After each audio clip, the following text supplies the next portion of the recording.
آج تو فتنوں کا دور ہے، فتنوں کا دور ہے آج، اس میں جلدی یوں ہی ایج آف پیوبرٹی آئے، اڈلٹ ایج آئے، نکاح کر دینا چاہیے۔ اگر لڑکی کا کردار اچھا ہے تو فرمایا اللہ اس سے اولاد بھی اچھی عطا فرمائے گا، پاکیزہ اولاد عطا فرمائے گا۔ لڑکی مالدار نہ ہوئی، اونچے خاندان کی نہ ہوئی اور زیادہ خوبصورت نہ ہوئی تو نظام چل جائے گا۔ فرمایا اگر کامیاب ہونا ہے اس کا دیندار دیکھنا، وہ دیندار کتنی ہے، وہ نماز روزہ کتنا کرتی ہے، اس کے اندر حیا کی اقدار کیسی ہے، اس کے اندر پردہ کیسا ہے،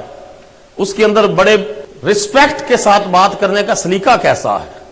فرمایا اگر تو دین کو پریفر کرے گا، ہمبلنس کو پریفر کرے گا تو فرمایا پھر کامیاب نکاح ہے، کامیاب شادی ہے۔ اور اگر نہیں ہے تو ابھی انڈیا کی ایک خاتون نے پچھلے ہفتے بیان دیا، اس نے کہا جس طرح ہر چیز کی ایکسپائری ڈیٹ ہوتی ہے، یہ خامدوں کی بھی کوئی ایکسپائری ڈیٹ ہونی چاہیے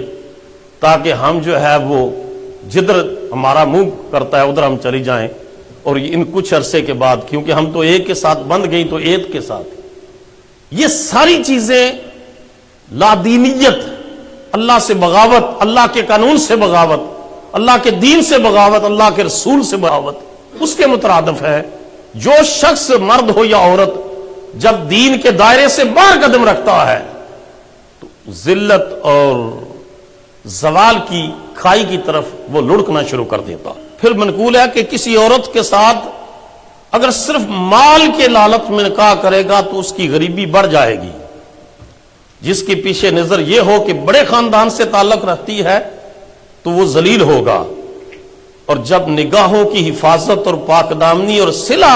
رحمی کی خاطر انسان نکاح کرے گا، اللہ اس نکاح کے اندر ہزاروں برکتیں عطا فرمائے گا۔ سیدنا فاروق اعظم رضی اللہ تعالیٰ عنہ مکہ مکرمہ کے بازار میں ایک خاتون کے پاس سے گزرے، سوق اللیل بازار میں وہ دودھ بیچ رہی تھی، تو آپ نے اسے مخاطب ہو کر فرمایا یا عجوزو، اے بوڑھی عورت، لا تغش المسلمین وزوار بیت اللہ ولا تشو باللبن بالماء، بی بی مسلمانوں کو اور بیت اللہ کے زائرین کو دھوکہ نہ دیا کرو اور دودھ میں ملاوٹ نہ کیا کرو۔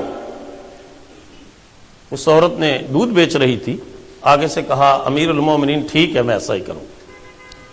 کچھ عرصے کے بعد پھر آپ کا دوبارہ اس کے پاس سے گزر ہوا تو آپ نے دوبارہ اس عورت کو کہا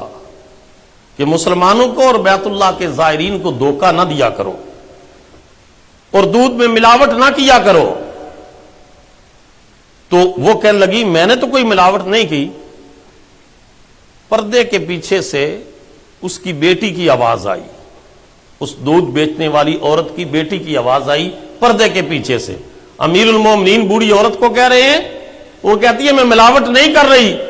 پردے کے پیچھے سے آواز آئی بیٹی کی، یا امہ اغشن و کاذبن جماعت علی نفسک، اے میری ماں تو نے دودھ میں پانی بھی ملایا ہے تو ملاوٹ بھی کیا، اوپر سے جھوٹ بھی بول رہی ہے۔ اے میری ماں تو نے اپنی جان پر 2 ظلم کیے ہیں اور 2 ظلموں کو اپنی جان پر جمع کر دیا ہے، ایک ملاوٹ بھی کر رہی ہے، اوپر سے جھوٹ بھی بول رہی ہے، اور وہ بھی امیر المومنین سے۔ سیدنا فاروق اعظم رضی اللہ تعالیٰ عنہ کو اس بچی کا سچ بولنا اتنا پسند آیا، اتنا پسند آیا، اس کی شرافت، اس کی ہمبلنس، اس کی اتنی وہ نوبل جو ہے وہ اس کا کریکٹر تھا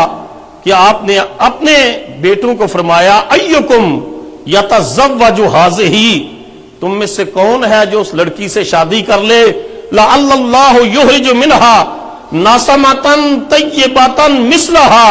مجھے امید ہے کہ جس طرح یہ لڑکی پاکیزہ ہے اللہ اس سے پاکیزہ اولاد بھی عطا فرمائے گا۔ اگر لڑکی کا کردار اچھا ہے تو فرمایا اللہ اس سے اولاد بھی اچھی عطا فرمائے گا، پاکیزہ اولاد عطا فرمائے گا۔ آپ کے بیٹے حضرت عاصم نے کہا ابا جی پھر میرا نکاح کرا دیں اس لڑکی سے۔ حضرت عاصم رضی اللہ عنہ، ابا جی میں اس لڑکی سے شادی کر لیتا ہوں۔